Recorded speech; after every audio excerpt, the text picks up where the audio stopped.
नमस्कार, मी ज्योती. माझ्या चॅनलमध्ये तुमचं खूप मनापासून स्वागत आहे. आणि आज आपण पाहणार आहोत कटोरी कशी जोडायची आणि कटोरीचा टक्स किती आणि कसा घ्यायचा आणि क्रॉसपट्टी कशी जोडायची ते सावकाश पद्धतीने नवीन मैत्रिणी शिकणाऱ्यांसाठी खूप महत्त्वाचा हा व्हिडिओ. तर शेवटपर्यंत नक्की बघा.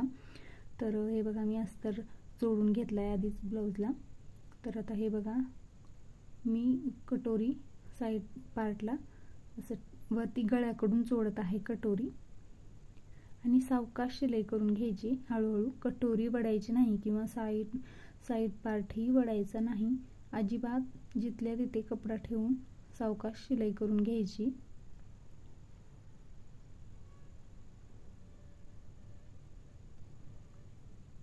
हे बघा, खूप सुंदर फिनिशिंग आली आहे आपल्या कटोरीची, गोल आकार. आणि आता डबल आणखी एक आपण शिलाई मारून घेऊयात.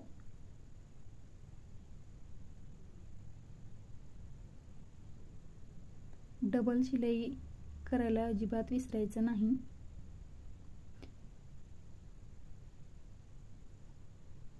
तर आता आपण ही बघा, कटोरी जास्त झाली असेल तर काही टेन्शन घ्यायचं नाही. थोडीशी खालून थोडीशी तिरकस अशी कट करून घ्यायची.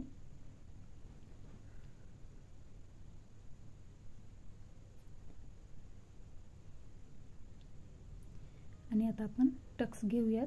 बघा, हे टोक आणि हे टोक दोन्ही जोडून घ्यायचे आणि अर्धा इंचाची सोडून बघा मधोमध फोल्ड करून इथं 1.5 इंचावरती एक रेष आखून घ्यायची. आणि आता उभा टक्स म्हणजे 2.5 इंचाचा असतो, तो पण असं रेष मारून घ्यायची आणि शिलाई करून घ्यायची सरळ रेषेवरतीच त्या, म्हणजे कटोरीचा टोक छान येतो आपल्या. आणि याला पण डबल शिलाई मारायला अजिबात विसरायचं नाही.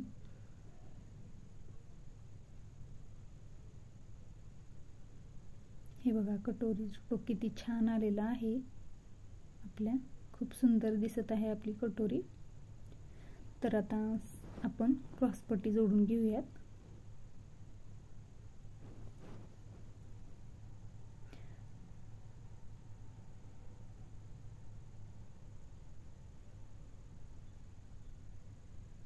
तर उलटा आणि सरळ कोणता आहे तो कपडा बघूनच मगच आपण जोडून घ्यायचं.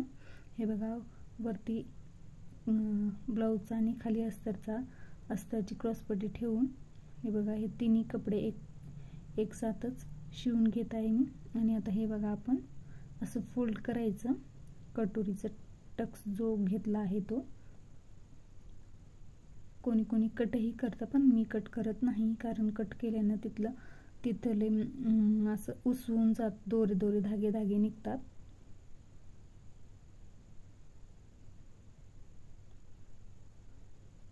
तर आता याला पण डबल शिलाई मारून घेऊयात.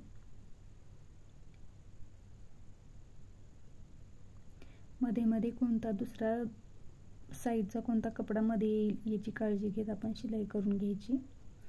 आता आपण हे गोल राऊंड करून घेऊयात रोल आणि मग मधोमध ठेवून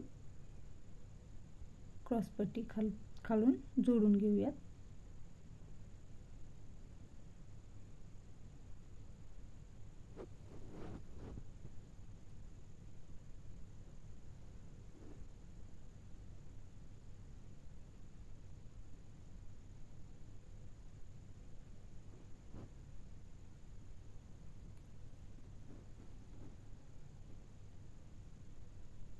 आता आपण पलटी मारून घेऊयात. आता मधला कपडा बाहेर काढून घेऊयात.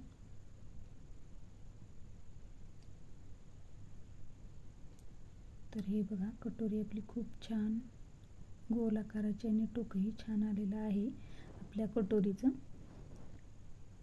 आणि धागे दोरे असतील कुठे तर कट करून घ्यायचे आणि असे हाताने फिनिशिंग करायचं. आणि आता आपण हुकची पट्टी लावणार आहोत, हुकाच्या घराची. तर हे बघा, मी ब्लाऊज उलटा केला आहे आणि उलट्या साईडने मी पट्टी लावणार आहे अगोदर. आणि थोडासा पुढी कपडा सोडायचा आणि मग त्यावरती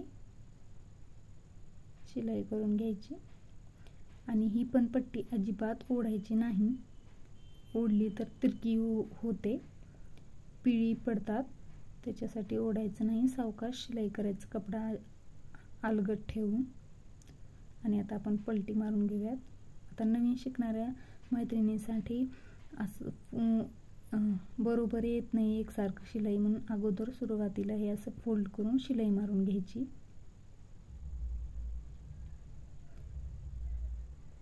एक सरळ शिलाई मारून घेतली ना तर मग अजिबात आपली पट्टी ही घराची, हुकाच्या घराची अशी पिळी पिळी होणार नाही, नाहीतर गोळा होते.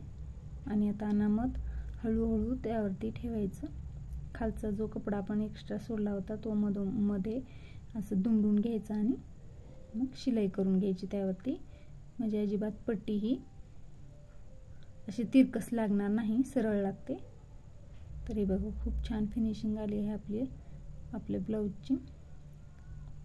तर हा बघा पुढचा भाग शिवून तयार झालेला आहे. खूप सुंदर बसली आहे आपली कटोरी आणि खूप छान टोकाला आहे.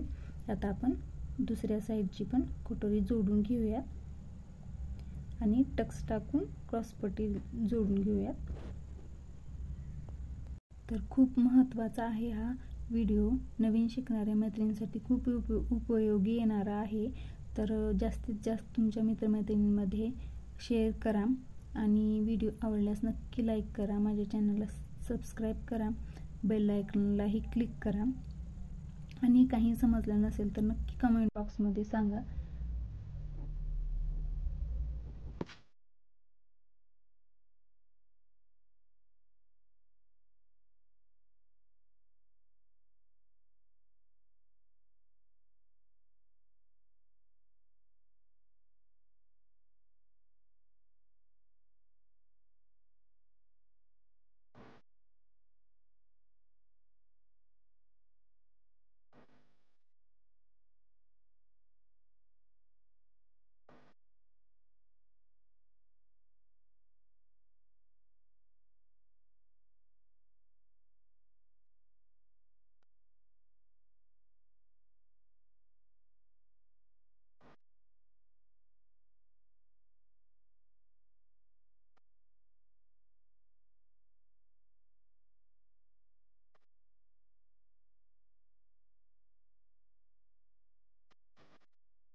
दोन्ही साईडच्या कटोऱ्या आणि क्रॉस पट्ट्या आणि पट्ट्या दोन्ही, हुकलूक पट्टी दोन्ही आपल्या जोडून झाल्या आहेत. आणि हे बघा फिनिशिंग खूप छान आली आहे आणि टोकही छान आले आहेत कटोरीचे. तर व्हिडिओ आवडल्यास नक्की लाईक करा, शेअर करा, कमेंट बॉक्समध्ये नक्की कळवा.